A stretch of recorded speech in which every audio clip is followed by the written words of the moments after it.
Au nom du Père, du Fils et du Saint-Esprit, Amen. Que la paix du Seigneur Jésus-Christ soit avec toutes les personnes qui sont en train d'écouter. Je suis la prophétesse Madi Doris. Retrouvez-moi sur YouTube, Parle-moi Dieu, c'est mon compte. Et je vous en prie, je prie le Seigneur Dieu créateur du ciel et de la terre, qui donne la force de pouvoir louer toujours Dieu le créateur. Vous savez, quand on nous dit heureux celui qui lit et ceux qui entendent les paroles de la prophétie et qui gardent les choses qui y sont écrites, car le temps est proche. Ça, c'est ce qui est écrit dans Apocalypse chapitre 1, verset 3. Et je vais dire à une personne, si tu peux lire le psaume 1, tu vas comprendre que le Seigneur nous dit que quoi? Heureux celui qui médite la parole de Dieu jour et nuit. Donc, médite la parole de Dieu jour et nuit si tu veux être heureux. Seigneur, je prie en ce jour. Je vais lire Apocalypse 2. Je prie que tu me donnes la sagesse, l'Esprit Saint, l'Esprit de discernement, afin que de ma bouche puissent sortir les paroles qui vont édifier le peuple de Dieu et qui vont nous permettre de comprendre, d'avoir la sagesse, l'intelligence. Papa Yahweh, je te confie tous ces moments de prière. Aide-nous. Alors nous allons lire Apocalypse chapitre 2. Et verset 2, verset 1, je vous en prie, écrit à l'ange de l'église d'Éphèse. Voici ce que dit celui qui tient les 7 étoiles dans sa main droite, celui qui marche au milieu des 7 chandeliers d'or. Je connais tes œuvres, ton travail et ta persévérance. Je sais que tu ne peux supporter les méchants, que tu as éprouvé ceux qui se disent apôtres et qui ne le sont pas, et que tu les as trouvés menteurs. Écoutez bien. Voilà ce qui se passe dans les églises aujourd'hui. Il y a des personnes qui se déclarent apôtres et qui ne le sont pas. Et ils sont des menteurs.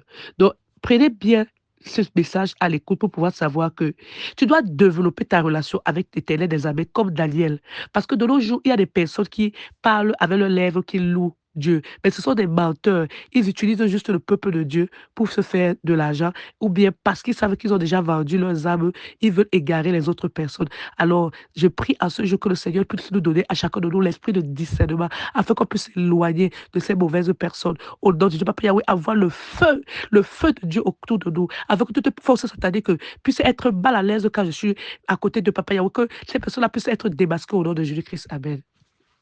Alors, on nous dit, je connais les œuvres, ton travail et ta persévérance. Je sais que tu ne peux supporter les méchants, que tu as éprouvé ceux qui se disent apôtres et qui ne le sont pas, et que tu les as trouvés menteurs. Le Seigneur nous dit bien qu'il connaît nos œuvres, notre travail et notre persévérance. Ça veut dire que quoi? Quand tu es une personne que tu es vraiment appelée à servir Dieu, tu as le désir de faire des bonnes œuvres. Tu as le désir de montrer par ton travail que tu es une personne qui représente le Seigneur Dieu. Mais aujourd'hui, ce qui se passe, c'est que quoi? Tu vas te retrouver avec des personnes qui sont simplement en train de prononcer le nom de Dieu, mais qui ne sont pas vraiment.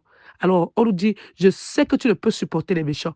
Quand tu es une personne qui est véritablement en Dieu et que tu as l'amour du prochain, tu ne peux pas supporter les méchants. Tu ne peux pas vivre même avec une personne qui est méchante parce que tu te sens mal à l'aise, parce que tu te sens que non, cette personne-là, ses critères de vie, ses valeurs ne répondent pas au bien. Je ne peux pas supporter cette personne parce que vous n'avez pas les mêmes centres d'intérêt. Parce que toi, en tant qu'enfant de Dieu, ton intérêt, c'est de voir une personne aller dans le royaume de Dieu, tandis que l'intérêt de la personne, là, c'est d'égarer les personnes et d'utiliser les personnes. Alors, je vais parler à une personne aujourd'hui, sois courageuse et tu dois être capable de te séparer des menteurs.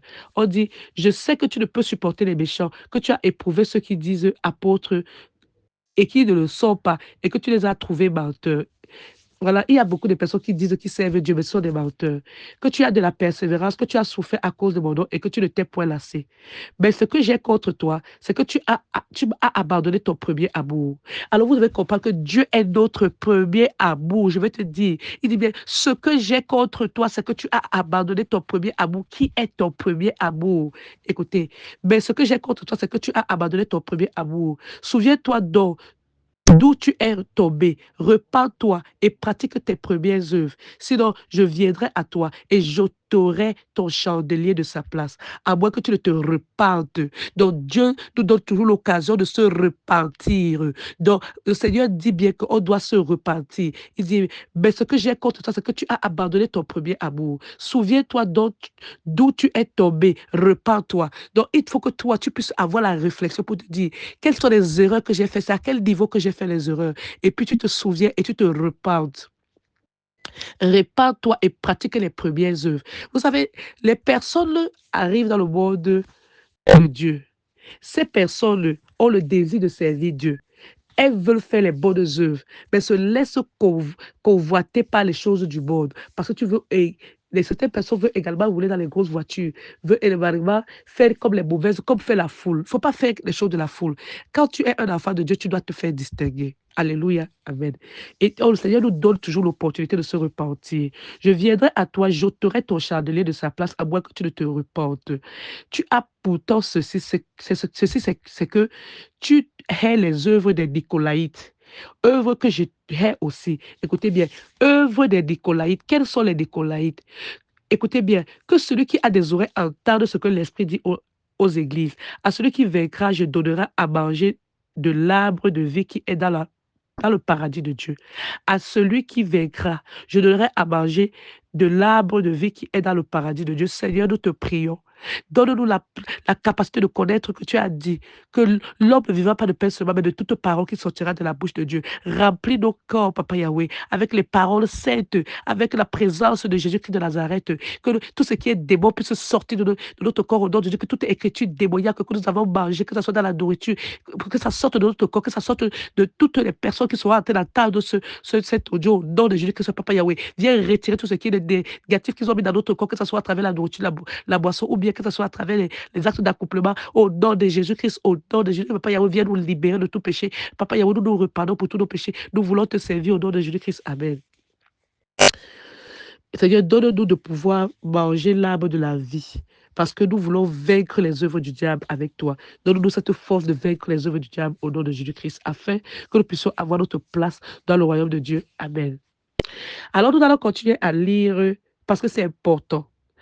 Vous savez, nous devons savoir en tant qu'enfants de Dieu que le Seigneur a dit, terre et ciel passeront, mais les paroles de Dieu ne passeront pas. Donc je t'invite ici à comprendre ceci. Quand il dit, écrit à l'ange de l'église d'Éphèse, voici ce que dit celui qui tient les 7 étoiles dans sa main droite. Celui qui marche au milieu des 7 chandeliers d'or.